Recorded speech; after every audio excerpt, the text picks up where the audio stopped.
Hey there, Internet. What's up? I am Pseudo. I'm an 11-year Guild Wars 2 vet, and currently ArenaNet has a huge summer sale going on. It goes until July 11th at 10 a.m. Pacific, so that's 1 p.m. Eastern. So take advantage of this while it exists. One of the reasons I'm making this video and still playing Guild Wars 2 is it's an MMO that doesn't hate you. So even after 10 years, I don't feel exhausted. I really enjoy the game. I love making builds in it.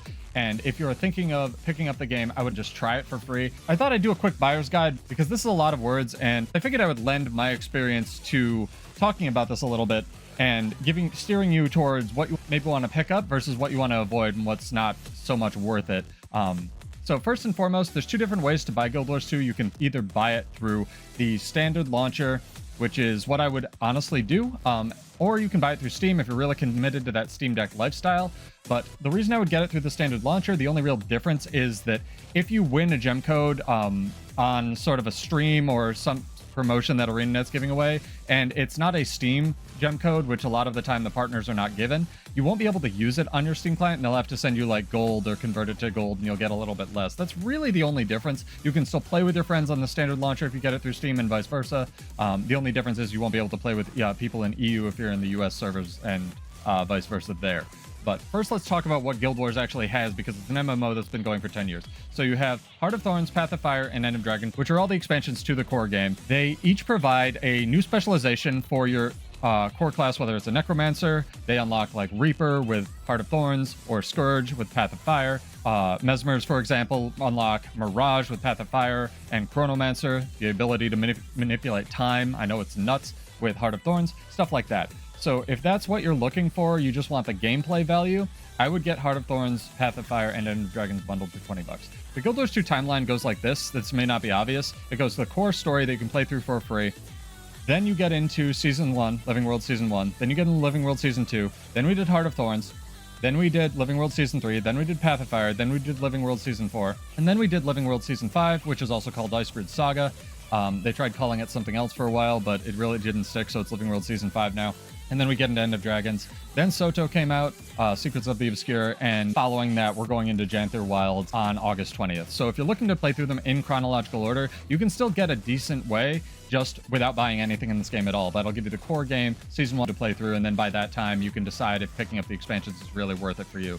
If you're really committed, you can grab Heart of Thorns and Path of Fire. You might miss some story in there, might have to look up some YouTube videos, but hey, personally, if I was doing it over and this sale was going on, I would pick up this right here, the standard edition. It's 20 bucks through the standard launcher. It comes with the main expansions. You don't really need this deluxe edition. It just comes with a fancy boat, or a fancier boat and a fancier raptor. You might as well just take this $10 that you would spend on this and buy a better boat that you want from the gem store. Everything in this from the cash shop pretty much in this game is cosmetic. It doesn't enhance your gameplay value. So when we're talking what to pick up, you don't need to pick up anything to play with your friends. You can do the entire core game for free. I recommend that you play the game for free and give it a try to start anyway. In contrast to this, you can get the complete edition for 50 bucks. The reason this is so much more expensive is it comes with Living World Season 2, 3, 4, and 5. 1 is actually standard. They don't tell you that, but now that they've reintroduced it, which is, as you'll see here, is 40% of the retail value. Essentially what Living World is it's extra content that you can play through at your own time. It's extra stories, extra quests, extra unlocks. Many of these come with different mounts, Path of Fire and onwards, so it's definitely worth picking up if that's your thing and you're not going to buy Secrets of the Obscure. Beyond Heart of Thorns, Path of Fire, and End of Dragons, you have the two mini expansions, Secrets of the Obscure, which is the most recent one, and you have Janther Wilds, which is coming out on August 20th. These are smaller expansions. They're more like battle passes, in my opinion, but all the content's out now, so it's kind of worth it to pick up if you're going for 100% completion as far as Guild Wars 2 goes. What Secrets of the Obscure contains, most notably, is the ability to quickly unlock the Skyscale, which is the most mobile flying mount in the game. It's also the most recent expansion, so you'll see it's a little bit more expensive than the other ones bundled on Steam as well as standard. So if you're going for completion, you can buy everything. I would buy one of the complete bundles and then just pick up Secrets of the Obscure that way. Or if you're buying through Steam, and I just had a little bit of money to spend on this game, what I would do if I was starting Guild Wars 2 again over is I would buy Heart of Thorns, Path of Fire for $7.50, and then pick up End of Dragons for 15 bucks. If I was really feeling the sort of adventuring spirit and I wanted to continue the story and I really like the specializations that were offered there. I'm a gameplay nut, so again, that kind of appeals to me. The complete edition, again, you'll see if we click on it, includes the Heart of Thorns, Path of Fire, as well as End of Dragons expansions, and the Living World makes up most of this price. Again, it's 4 seasons of Living World, 5 if you count Living World Season 1. It's a ton of content. It's really worth the value, especially during a sale like this, honestly. But again, if you're not sure, just try the game for free. If you're enjoying it, pick it up. If you're not, don't. Also notable, they have this sale on Guild Wars 1 going on as well. Most of these are just hats and stuff if you scroll down, stuff you might need to sort of expand your heroes library. But if you want to dip your toes into Guild Wars 1 nostalgia, or just want to connect your account from Guild Wars 2 to Guild Wars 1 for the heritage armor, you can pick that up while it's on sale and do that way.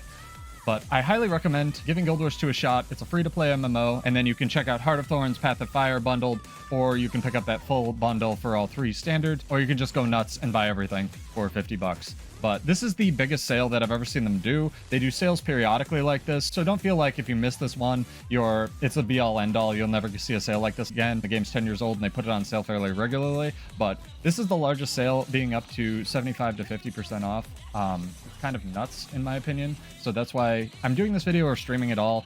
I just try to get people into the game. I think it's a fantastic game, and I really do think that if you're looking for an MMO that you don't have a buttload of time to sink into right away, or you just want to try, this is the perfect game for you. If it's not, and you love the grind set, check out WoW. It's always going to be there, still there. One final thing I want to shout out is Steam Decks are ballistically on sale right now. You can actually get the lowest tier Steam Deck for $300 plus taxes or tariffs, obviously in your region. It doesn't have a lot of memory. This is pretty much just for the OS, so you will need to pick up an SD card to load your games onto, and Guild Wars 2 is a hefty file, being an MMO that's 10 years old.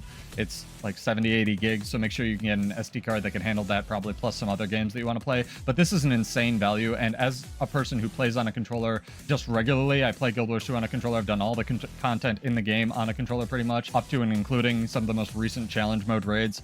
It's a very friendly MMO for that, whether you're mapping through Steam Deck or whether you're using your own third-party software like XPad or Rewaz like I use. So you can definitely get this to run. I even have a couple guides on my channel that I can also include to how to use my setup and whatnot. But this is an insane deal if you want to get into mobile gaming, and Guild Wars 2 is a great game for it.